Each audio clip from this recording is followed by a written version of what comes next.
Hello friends, कैसे हैं आप सब? बढ़िया। चलिए फ्रेंड्स, अभी हम एक दिए हुए इम्प्रॉपर इंटीग्रल के कन्वर्जेंस की जांच करेंगे। दोस्तों, ये काफी इंपॉर्टेंट क्वेश्चन है। ये अक्सर एग्जाम में पूछा जाता है। हो सकता है इस बार भी एग्जाम में आ जाए, तो इसलिए इसको ध्यान से समझिएगा। बहुत ही सरल भाषा में लिखा गया है। भले ही आपको ये इंग्लिश में लिखा हुआ दिख रहा हो, परंतु आप चिंता न करें। ये हिंदी और इंग्लिश दोनों भाषाओं में आपको समझाने का प्रयास किया जाएगा, ताकि आप चाहे हिंदी मीडियम से हो चाहे आप इंग्लिश मीडियम से हो, ये टॉपिक आपको पूरा पूरा एकदम अच्छे से समझ में आ जाएगा। दोस्तों, इस चैप्टर के जितने भी टॉपिक्स पर वीडियोस अभी तक बनाए जा चुके हैं, उन सभी टॉपिक्स के वीडियोस के लिंक आपको इसी वीडियो के डिस्क्रिप्शन बॉक्स में मिल जाएंगे। लेक्चर क्रमांक वाइज सभी वीडियोस दिए हुए हैं।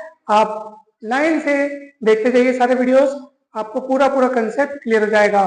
साथ ही साथ इसके पहले वाला यूनिट रीमान इंटीग्रेशन, उस पर भी वीडियो सीरीज बन चुकी है, तो आप उस चैप्टर के वीडियोस भी देखिएगा। प्लेलिस्ट में आपको सारे वीडियोस मिल जाएंगे। दोस्तों, यदि आप चैनल पर नए हैं तो इस चैनल को जरूर सब्सक्राइब कर लें। ये चैनल आपको मैथ्स के लिए सारे ग्रेजुएशन के सारे सेमेस्टर्स में बहुत हेल्प करेगा। साथ ही साथ आपको कॉम्पिटिटिव एग्जाम्स की तैयारी के लिए भी इस चैनल से बहुत मदद मिलेगी, तो जरूर जरूर सब्सक्राइब करें। और अब चलिए दोस्तों, हम इस क्वेश्चन को देखते हैं कि यहाँ पे इंटीग्रल कौन सा दिया है, और फिर इसको हम सॉल्व करते हैं। ठीक है, तो क्वेश्चन ये लिखा है कि test the convergence of the integration 0 to 1 x raised to the power n e raised to the power minus mx dx। ठीक है, ये आपको इंटीग्रल दिया हुआ है और इसके कन्वर्जेंस की हमको जांच करनी है। तो सबसे पहले तो ये दिए हुए इंटीग्रल को हमने i मान लिया, और ये जो फंक्शन जिसका यहाँ पे इंटीग्रेशन किया जा रहा है, जिसको कि हम यहाँ पे क्या कहेंगे दोस्तों, जिसका इंटीग्रेशन किया जाता है उसको अपन बोलते हैं इंटीग्रेंड, यानी हिंदी में कहते हैं समाकल्य। ठीक है, तो समाकल्य वो जिसका वहां पे समाकलन हो रहा है, तो उसको अपन नाम दे देते हैं एफ एक्स। तो इसको अपन ने मान लिया एफ एक्स। तो एफ एक्स कौन हो गया? एक्स की घात एन ई की घात माइनस एम एक्स। ठीक है, तो ये वाले को अपन एफ एक्स मान लिए। अब देखो दोस्तों, खास बात क्या है, आप सभी यहाँ पे देख पा रहे हैं कि इंटीग्रेशन का रेंज फाइनाइट है, 0 से 1 फाइनाइट रेंज वाला इंटीग्रल है। और साथ ही साथ ये जो अपर लिमिट है 1, वो इस एफ एक्स के लिए कोई भी प्रॉब्लम क्रिएट नहीं कर रहा है। आप खुद x के स्थान पर 1 रख के ये बात चेक करके देख सकते हैं। x के स्थान पर 1 रखोगे तो 1 की घात n यानी 1, और यहाँ पे x के स्थान पर 1 रखोगे तो e की घात माइनस m इंटू 1 यानी e की घात माइनस m। हमको अनंत या माइनस अनंत जैसे कोई गड़बड़ी, जैसे कोई चीज नहीं मिल रही है। इसका मतलब 1 इस फंक्शन के लिए इन्फिनाइट डिस्कंटिन्यूटी का पॉइंट नहीं है, या यूं कहिए कि 1 किसी भी प्रकार की प्रॉब्लम क्रिएट यहाँ पे नहीं कर रहा है। तो 1 जब प्रॉब्लम नहीं क्रिएट नहीं कर रहा है, तो फिर इस रेंज में 0 से 1 वाले इंटरवल में भाई 1 तो प्रॉब्लम क्रिएट नहीं कर रहा है, तो हम दूसरे पॉइंट की तलाश करेंगे, है ना भाई। अगर कोई भी पॉइंट प्रॉब्लम क्रिएट नहीं कर रहा है, तो फिर ये तो प्रॉपर इंटीग्रल हो जाएगा, और प्रॉपर इंटीग्रल होने के नाते वो तो वैसे ही कन्वर्जेंट हो जाएगा। ठीक है, तो हमको ऐसे पॉइंट्स की तलाश करनी है कि जिसपे वो फंक्शन इन्फिनिट डिस्कंटिन्यूटी रखता हो। इन्फिनिट डिस्कंटिन्यूटी रखता हो अर्थात ऐसे पॉइंट्स की आपको तलाश करनी जिसमें फंक्शन की वैल्यू अनंत हो जाती हो, या ऐसे पॉइंट्स जिन पर फंक्शन अनबाउंडेड होता हो, ऐसे पॉइंट्स की हमको तलाश करनी है। तो इस इंटरवल में हम सबसे पहले देखें 1 तो 1 तो यहाँ पे कोई गड़बड़ी क्रिएट नहीं कर रहा है, कोई प्रॉब्लम क्रिएट नहीं कर रहा है। 1 पर फंक्शन जो है वो बढ़िया, उसकी वैल्यू एग्जिस्ट कर रही है, बढ़िया वो उसके मतलब कोई भी अपने को माइनस अनंत या अनंत जैसी कोई चीज नहीं मिल रही है 1 पर। ठीक है, तो चलिए अपन 0 पर देखते हैं। दोस्तों, 0 यहाँ पे प्रॉब्लम क्रिएट कर रहा है n की कुछ विशेष स्थिति के लिए। अब कौन सी स्थिति के लिए, ध्यान से देखिएगा। अपन लिमिट निकाल के देखते हैं। Limit x tends to 0 plus 0, यहाँ पे लोअर लिमिट है ना, इसलिए वहां पे अपन राइट हैंड लिमिट लिए। लिमिट है limit x tends to 0 plus F X, तो एफ एक्स की वैल्यू मैंने रखा। अब देखो दोस्तों, ये लाइन बड़ी मजेदार है, बड़ी समझने योग्य है। देखो, इस पूरे की वैल्यू 0 होगी यदि n का मान 0 से बड़ा होगा। अब ये कैसे? चलो आप अपनी इच्छा से n का कोई ऐसा मान रखो जो 0 से बड़ा हो। जैसे आपने सोचा चलो सर 1 रख के देखते हैं, तो 1 रख के देखोगे तो ये किस रूप का दिखेगा आपको बताओ भला। Limit x tends to 0 plus X e की घात माइनस एक्स। n के स्थान पर मैंने 0 से बड़ा कोई वैल्यू सोचा, मान लो 1 सोचा, तो x टेंड्स टू 0 आप लगाओगे तो ये 0 हो जाएगा, और e की घात में 0 मतलब e की घात 0 मतलब 1, तो 1, और ये x टेंड्स टू 0 यहाँ पे 0 रखने से 0, तो 0 इंटू 1 यानी 0 मिल जाएगा। मतलब जब कभी आप n की वैल्यू 0 से बड़ी रखते हो तो इस पूरे की वैल्यू अपने को 0 मिलती है। 0 मतलब फाइनाइट वैल्यू मिल रही है। और जब n की वैल्यू आप 0 रख के देखते हो, आप सोचो n की जगह 0 रखोगे तो x की घात 0 कितना हो जाएगा, 1 हो जाएगा। और x टेंस टू 0 यहाँ पे अप्लाई करोगे तो e की घात 0 है ना भाई। e की घात 0 मतलब क्या होता है, x टेंस टू 0 यहाँ रखोगे तो e की घात 0, e की घात 0 यानी क्या हो जाएगा, 1 हो जाएगा। तो e की घात 0 यानी 1 हो जाएगा, और 1 इंटू 1 यानी 1, यानी कि कुल मिला के 1 मिल रहा है आपको। कब मिल रहा है 1, जब आप n बराबर 0 रख रहे हो। तो कुल मिलाकर n इज ग्रेटर देन 0 के लिए 0 और n इक्वल 0 के लिए 1 मिल रहा है। मतलब हमको दोनों ही स्थितियों में, ये वाली और ये वाली स्थिति में, ये वाली स्थिति में इस लिमिट की वैल्यू 0 और n इक्वल 0 वाली स्थिति में इस लिमिट की वैल्यू 1 मिल रही है। ठीक है, इसका मतलब फाइनाइट रूप से ये लिमिट एग्जिस्ट कर रही है। किसके लिए, n इज ग्रेटर देन 0 के लिए और n इक्वल 0 के लिए। तो भैया n इज ग्रेटर देन और इक्वल टू 0 के लिए, तो भैया ऐसी स्थिति में 0 यहाँ पे फिर प्रॉब्लमेटिक पॉइंट नहीं है, या यूं कहिए कि 0 इस फंक्शन के लिए इनफिनाइट डिस्कंटिन्यूटी का पॉइंट नहीं है। कौन से केस के लिए, n इज ग्रेटर देन और इक्वल टू 0 के लिए। यानी कि n इज ग्रेटर देन और इक्वल टू 0 के लिए हमारा इंटीग्रल बहुत बढ़िया तरीके से प्रॉपर इंटीग्रल है, क्योंकि आखिर हमको जो प्रॉब्लमेटिक पॉइंट जिस पर समस्या हो सकती थी वो 0 ही है। तो इस स्थिति में हमको 0 पर भी कोई समस्या नहीं है। जब n का मान 0 या 0 से बड़ा होगा तो हमारे लिए जो 0 है, ठीक है, वो भी हमारे लिए समस्यात्मक बिंदु नहीं है, प्रॉब्लमेटिक पॉइंट नहीं है। यानी कि कुल मिला के देखा जाए तो इस केस में ये हमारा इंटीग्रल प्रॉपर इंटीग्रल है।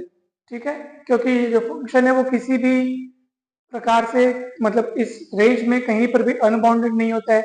इंटीग्रेशन का रेंज तो वैसे ही फाइनाइट है, साफ साफ दिख रहा है। तो n इज ग्रेटर देन और इक्वल टू 0 के लिए ये जो इंटीग्रल है प्रॉपर है, और प्रॉपर है इसका मतलब ये है कि वो इंटीग्रल कन्वर्जेंट है। ठीक है, इस केस के लिए। अभी इस कौन से केस की बात बची हुई है भैया, जब n इज लेस देन 0 होगा। ठीक है, n इज लेस देन 0 के लिए यही शून्य जो है, यही 0 जो है वो इन्फिनाइट डिस्कंटिन्यूटी का पॉइंट बन जाएगा, यानी पॉइंट ऑफ इन्फिनाइट डिस्कंटिन्यूटी। क्यों, जब n इज लेस देन 0, तो इसका भी कारण, मतलब इसका स्पष्टीकरण आप देख लो। चलिए आप यहाँ पे n के स्थान पर कोई भी अपने मन से एक मान सोच के देखिए जो 0 से छोटा हो, अर्थात जो नेगेटिव हो। चलिए आपने सोचा चलो सर -1 रख के देखते हैं। दोस्तों यहाँ पे x के स्थान पर -1, मतलब x के घात में आप -1 रखोगे, यानी n के स्थान पर जब आप -1 रखोगे तो x के घात में -1 हो जाएगा और वो 1/x हो जाएगा। अब x टेंस टू 0 आप अप्लाई करोगे तो 1/0 यानी अनंत हो जाएगा। ये तो x टेंस टू 0 पे तो 1 हो जाएगा, e की घात 0 यानी 1, लेकिन ये 1/0 अनंत हो जाएगा, यानी कि लिमिट एग्जिस्ट नहीं कर रही है।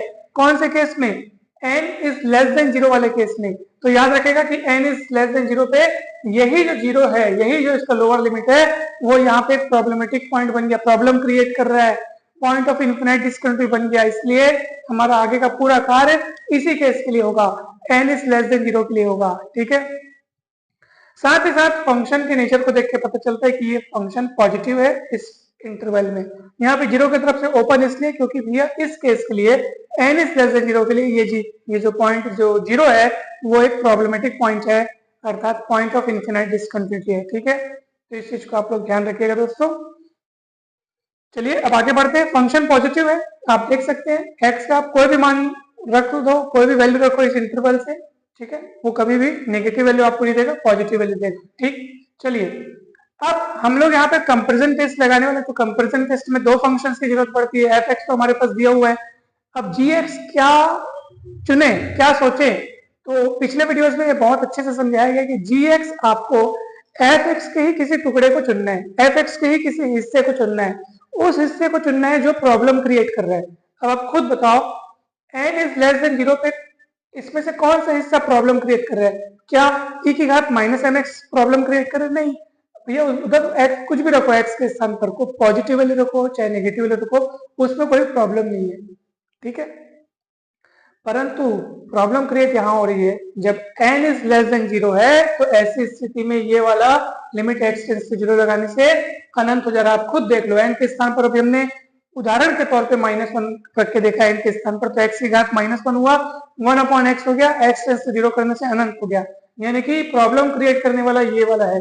तो उसी को ध्यान में रखते हुए हम g(x) उसी को माने हैं, देख लो, ताकि जब अपन limit x tends to 0 plus निकालेंगे f(x)(gx), लिमिट इस पे क्यों निकालें, क्योंकि यही तो समस्यात्मक बिंदु है, इसी पर तो फंक्शन अनबाउंडेड हो रहा है। कौन से केस में? n इज लेस देन 0 वाले केस में। जब n का मान 0 है, 0 से बड़ा है, तब कहीं कोई दिक्कत नहीं है, वो प्रॉपर इंटीग्रल है इस केस में। ठीक है, तो हमारा ये जो जितने भी ये कार्रवाई हो रही है, जितना भी हम काम धाम कर रहे हैं, वो किस केस के लिए कर रहे हैं? n इज लेस देन 0 के लिए कर रहे हैं। चलिए, जब आप एफ एक्स अपॉन जी एक्स करेंगे तो ये एफ एक्स की वैल्यू, ये जी एक्स की वैल्यू, एक्स की घात एन, एक्स की घात एन कट जाएगा, एक्स टेंस टू 0 यहाँ पे अप्लाई करेंगे तो ई की घात 0 यानी 1 1 आया, यानी कि नॉन जीरो फाइनाइट वैल्यू आपको मिला है, यानी कि जो वैल्यू मिली है वो न तो शून्य है न तो इंफिनिटिव है।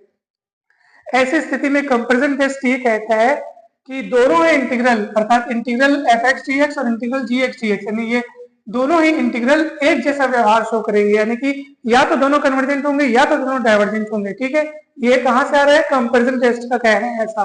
ठीक है, कंपैरिजन टेस्ट के स्टेटमेंट से आ रहा है कि यदि लिमिट एफ एक्स अपॉन जी एक्स जो है, अगर वो नॉन जीरो फाइनाइट वैल्यू अपने को मिल रही है, ठीक है, नॉन जीरो फाइनाइट अर्थात लिमिट हमको फाइनाइट मिले लेकिन नॉन जीरो मिले, ऐसी स्थिति में दोनों का बिहेवियर सेम रहता है, एफ एक्स वाले इंटीग्रल का और जी एक्स वाले इंटीग्रल का, दोनों का ही बिहेवियर एक जैसा रहता है। तो चलिए भैया, अपन जब बिहेवियर एक जैसा रहता है तो अपन किसी एक के बिहेवियर को चेक कर लेते हैं, जैसा इसका नेचर होगा वैसे दूसरे का नेचर होगा। तो जी एक्स का अपन इंटीग्रल का जो जी एक्स के इंटीग्रल का नेचर चेक करके देख लेते हैं। जी एक्स आपने किसको माना है? एक्स की घात एन को माना है, तो जी एक्स की जगह पे एक्स की घात एन, नीचे इसको आप देखो, एक्स की घात एन को अपन 1 अपॉन एक्स की घात माइनस एन लिख सकते हैं। उसको इसलिए लिखे ताकि हम जो फॉर्मूला जानते हैं वो उस हिसाब से इसको फिट किया गया है। अब हमने क्या फॉर्मूला पढ़ा है आपको पता होगा, इंटीग्रल 0 से a 1 अपॉन एक्स की घात एन डी एक्स। ठीक है, ये कन्वर्ज करता है सिर्फ और सिर्फ तब जब n is less than 1, n is less than 1 हो तो ये कन्वर्ज करता है। इसी रूप में आपको ये दिखाई दे रहा है, a के स्थान पर 1 दिख रहा है, n के स्थान पर माइनस n दिख रहा है, तो ये कब कन्वर्ज करता है? जब n इज लेस देन 1। ये कब कन्वर्ज करेगा? जब माइनस n के स्थान पर माइनस n दिख रहा है, जो भी दिखे x की घात में नीचे में डिनोमिनेटर में, वो जो है वो 1 से छोटा होना चाहिए। जैसे ये n इज लेस देन 1 तो यहाँ n के स्थान पर माइनस n नजर आ रहा है, तो वो लेस देन 1 हो तो ये इंटीग्रल क्या करेगा? कन्वर्ज करेगा। अब minus n is less than 1 बोलने का मतलब ये है, आप माइनस से गुणा करोगे तो ये चिन्ह बदल जाएगा, तो n is greater than minus 1, यानी कि n is greater than minus 1 होगा तो ये इंटीग्रल क्या करेगा? कन्वर्ज करेगा। और ये कन्वर्ज कर रहा है तो ये भी क्या करेगा? कन्वर्ज करेगा। किसके लिए? n is greater than minus 1 के लिए। और ऑब्वियसली बात है, ये पूरी कहानी चल रही है किसके लिए? n इज लेस देन 0 के लिए कहानी चल रही है। तो ये इंटीग्रल जो मेन इंटीग्रल हमारा है वो कन्वर्ज करेगा जब n इज लेस देन 0, क्योंकि वही केस लेके अपन आगे बढ़े हैं। और यहाँ से मिलता है ये जो रिजल्ट मिला वो क्या मिला है कि n की वैल्यू माइनस 1 से बड़ी हो, तो n की वैल्यू माइनस 1 से बड़ी हो और 0 से छोटी हो। ऐसी स्थिति में ये वाला इंटीग्रल एफ एक्स जो है वो क्या करेगा? इंटीग्रेशन 0 to 1 एफ एक्स को क्या करेगा? कन्वर्ज करेगा। ठीक है, लेकिन साफ साफ यहाँ पे एक और बात शुरू में ही डिक्लेयर क्या हो गया था कि जब n का मान 0 या 0 से बड़ा होगा, उसी बात को अपन लिखे कि ऑल्सो यही इंटीग्रल जो है वो प्रॉपर इंटीग्रल है। किसके लिए? n इज ग्रेटर देन और इक्वल टू 0 के लिए प्रॉपर इंटीग्रल है। ठीक है, तो उसके लिए तो कन्वर्ज करेगा ही करेगा। यानी कि अब देखो, इसके लिए कन्वर्ज करेगा ये अभी पता चला कि जब भाई देखो, ये पूरा का पूरा केस किस बात पर आगे बढ़ा है? n इज लेस देन 0 के लिए आगे बढ़ा है। क्यों लेस देन 0 के लिए क्यों आगे बढ़ा है? क्योंकि n इज ग्रेटर देन और इक्वल टू 0 के लिए तो हम लोग पहले ही बोल चुके हैं कि वो इंटीग्रल जो है वो प्रॉपर है और कन्वर्जेंट है ना भाई, प्रॉपर है तो कन्वर्जेंट होगा। हर प्रॉपर इंटीग्रल कन्वर्जेंट होता है, इस बात को आप हमेशा ध्यान रखिएगा। ठीक है, तो n इज ग्रेटर देन और इक्वल टू 0 के लिए तो वो पहले से ही कन्वर्जेंट है, तो इसीलिए तो हम लोग n इज लेस देन 0 के लिए चेक कर रहे थे कि भैया जब n की वैल्यू 0 से छोटी हो तब कन्वर्ज होगा कि नहीं होगा। तो उसमें अपने को रिजल्ट मिल गया है कि जब n की वैल्यू 0 से छोटी हो तो ये कन्वर्ज होगा, लेकिन उसमें एक शर्त है कि वो माइनस 1 से बड़ी होनी चाहिए। ठीक है, तो ओवरऑल जब दोनों को हम लोग मिला के लिखेंगे तो हम यही लिखेंगे, मतलब इन दोनों को हम जब इन दोनों को मिला के लिखेंगे तो हम यही लिखेंगे कि जब n की वैल्यू माइनस 1 से बड़ी होगी तो ये इंटीग्रल कन्वर्ज करेगा। माइनस 1 से बड़ी हो, ठीक है, माइनस 1 से बड़ी हो तो उसी को लिखे हैं कि जब n की वैल्यू माइनस 1 से बड़ी होगी। क्योंकि देखो ध्यान से देखो, जब n की वैल्यू 0 है, 0 से बड़ी है, तो वो तो वैसे ही कन्वर्ज कर रहा है क्योंकि वो प्रॉपर इंटीग्रल है। ठीक है, और हमको क्या पता चला कि भैया कि 0 0 से बड़ी हो तो वो वैसे ही कन्वर्ज कर रहा है। अब इसलिए अपन ने 0 से छोटी के बारे में चेक किया, तो जब n की वैल्यू 0 से छोटी होती है, ध्यान दीजिएगा, ठीक है, शून्य से छोटी, यानी कुछ इस तरह से है, n की वैल्यू शून्य से छोटी होती है, तो उस समय इसको -1 से बड़ा होना होता है, यानी कि -1 से ये बड़ा हो। तो कुल मिला के देखा जाए तो जब n की वैल्यू -1 से बड़ी होती है तो आप ऐसे भी लिख सकते हैं या ऐसा भी दिखा सकते हैं, है ना भाई, दोनों को कंबाइन करके लिख रहे हैं, ठीक है। 0 या 0 से बड़ी होती है n की वैल्यू तो वो तो कन्वर्ज है ही है, ठीक है, लेकिन हमको और थोड़ा अच्छे से पता चले कि जब वो -1 से बड़ी हो तो वो कन्वर्जेंट होगा, तो इसलिए अपन दोनों को कंबाइन करके इस तरीके से लिखे कि जब n की वैल्यू -1 से बड़ी होगी तो इंटीग्रल क्या होगा, कन्वर्ज करेगा दोस्तों, ठीक है।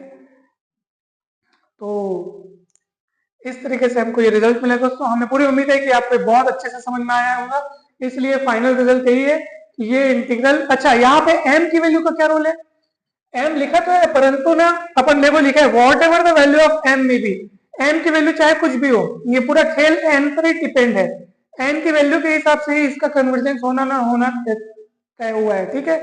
m की वैल्यू चाहे कुछ भी हो, जब n की वैल्यू -1 से बड़ी है तो हमारा दिया हुआ इंटीग्रल कन्वर्जेंट हो गया समझो, ठीक है। तो n की वैल्यू ग्रेटर देन -1 होने पर ये इंटीग्रल कन्वर्जेंट होगा। दोस्तों मुझे पूरी उम्मीद है कि आपको ये सवाल बहुत अच्छे से समझ में आया होगा। अगर वीडियो अच्छा लगा हो तो लाइक करके चैनल को सब्सक्राइब जरूर करें और वीडियो को शेयर जरूर करें। जल्द ही मिलते हैं नेक्स्ट वीडियो में, आप सभी का बहुत बहुत धन्यवाद।